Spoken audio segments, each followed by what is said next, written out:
il ne prenait que du café au lait.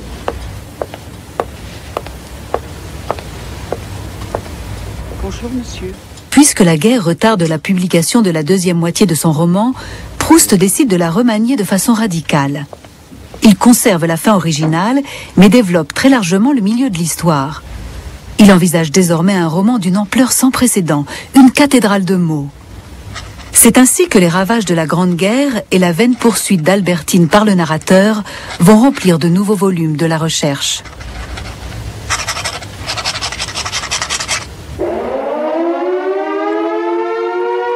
Le roman prend une couleur aussi sombre que Paris plongé dans le blackout. Certaines nuits, l'écrivain fréquente un hôtel tout proche, un bordel pour homosexuels, auquel il a donné des meubles qui avaient appartenu à ses parents.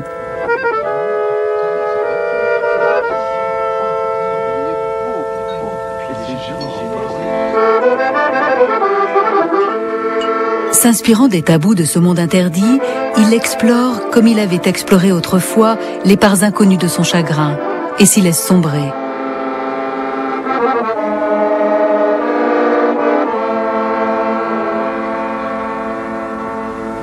Il ne faut pas oublier qu'il a étudié sur lui-même les plaies de ses personnages. Une de ces plaies, je n'en parlerai pas, mais vous savez à quoi je fais allusion. Et on ne peut pas être allé plus loin qu'il ne l'a fait dans cet ordre.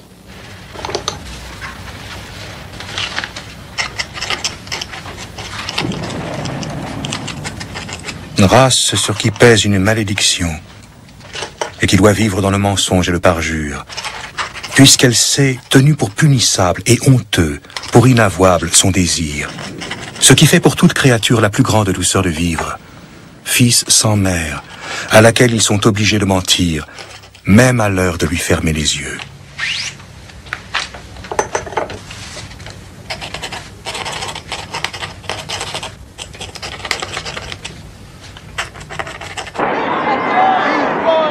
Novembre 1918. Paris célèbre la fin de la guerre. La miraculeuse et vertigineuse paix, écrit Proust. La ville revient à la vie, une vie très différente pour l'écrivain. Les riffs cuivrés de l'air du jazz sont bien loin de l'élégance nonchalante de la Belle Époque. Proust déplore la stupidité universelle que la guerre a laissée dans son sillage et s'inquiète à l'idée que ce public impatient ne saura pas apprécier l'histoire au rythme lent et rêveur qu'il a entamé 5 ans plus tôt avec Du côté de chez Swann. En 1919, paraît le 2e volume de la recherche du temps perdu, intitulé « À l'ombre des jeunes filles en fleurs ». Cette fois, le narrateur, adolescent, séjourne dans une station balnéaire du nom de Balbec, où il découvre le bonheur des premières amours.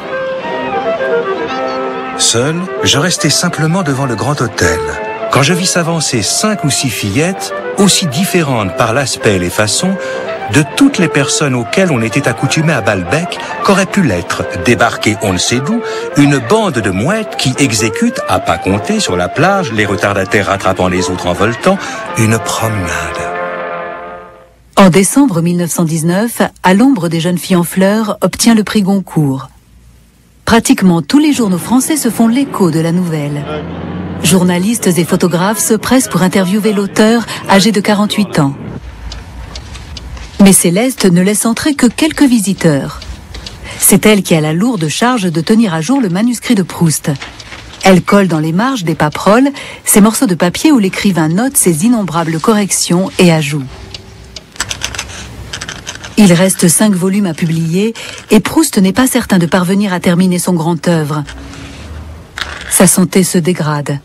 Certains jours, de violentes crises d'asthme l'empêchent de travailler. Tenant uniquement grâce à de la caféine pure et à des injections d'adrénaline, il noircit les marges de ses épreuves, ajoutant des détails qui enrichissent le récit, mais retardent d'autant sa publication. En 1920 paraît le 3e volume, Le côté de Guermantes, qui raille le snobisme de la haute société. Eh bien, en un mot, la raison qui vous empêchera de venir en Italie, demanda la duchesse à Swann. Mais, ma chère amie, c'est que je serais mort depuis plusieurs mois, d'après les médecins que j'ai consultés. Qu'est-ce que vous me dites là? S'écria la duchesse, placée pour la première fois de sa vie entre deux devoirs aussi différents qu'aller dîner en ville et témoigner de la pitié à un homme qui va mourir.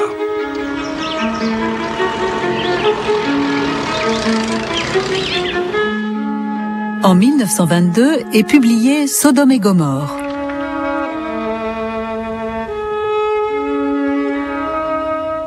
Être vue semblait ajouter de la perversité à leur plaisir.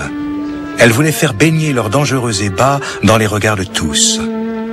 Et enfin, un soir, dans un coin pas même obscur de la grande salle de danse, sur un canapé, elles ne se gênèrent pas plus que si elles avaient été dans leur lit.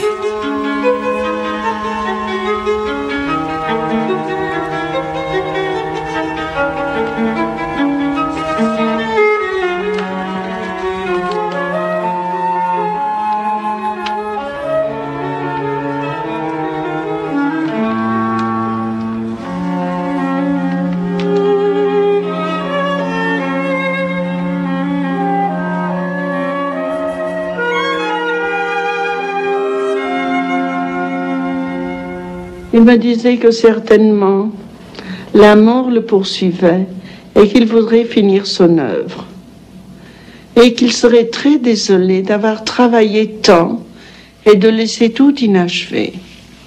Et un soir, un matin, quand je suis arrivée, il était comme un enfant à qui il aurait trouvé le plus beau jouet du monde et le bonheur le plus parfait. Il me dit: oh, chère Céleste, j'ai une grande nouvelle à vous apprendre.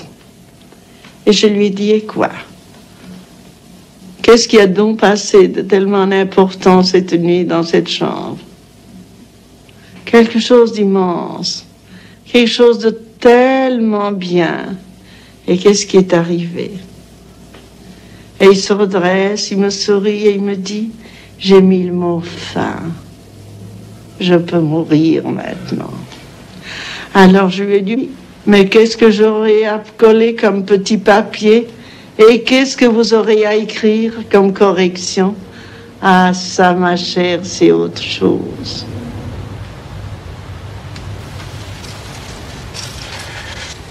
En automne 1922, Proust écrit fiévreusement et cesse complètement de s'alimenter, tirant sa nourriture de son être même, comme le dit Céleste. Il a de plus en plus de mal à respirer sans des fumigations de doses massives de poudre anti-asthmatique.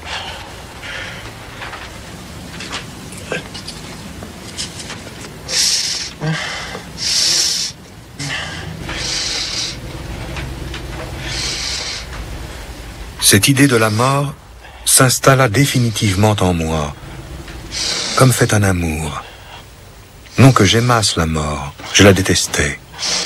Mais, après y avoir songé sans doute de temps en temps, comme à une femme qu'on n'aime pas encore, maintenant, sa pensée adhérait à la plus profonde couche de mon cerveau, si complètement, que je ne pouvais m'occuper d'une chose sans que cette chose traversât d'abord l'idée de la mort.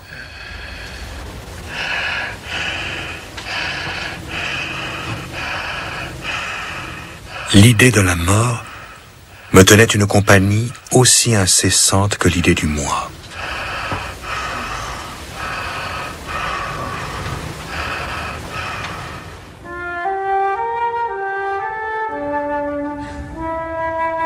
Le 18 novembre 1922, Marcel Proust meurt de pneumonie à l'âge de 51 ans.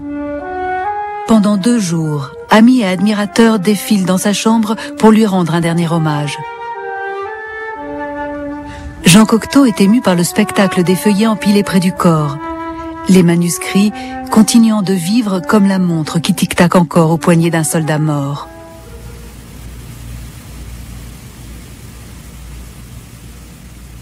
Les derniers volumes de La Recherche du temps perdu sont publiés quelques années après la mort de leur auteur.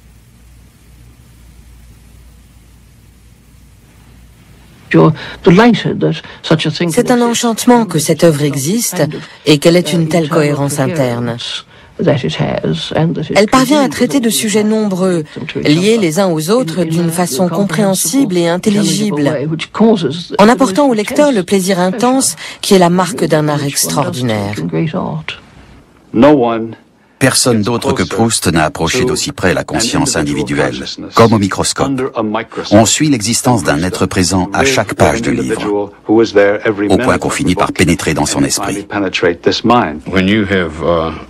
Quand on a vraiment compris Proust, c'est un monde complètement différent qui s'ouvre à vous, un monde proustien. À partir de ce moment-là, il fait partie de votre bagage, de votre mode de pensée et de vous, jusqu'à la fin de votre vie.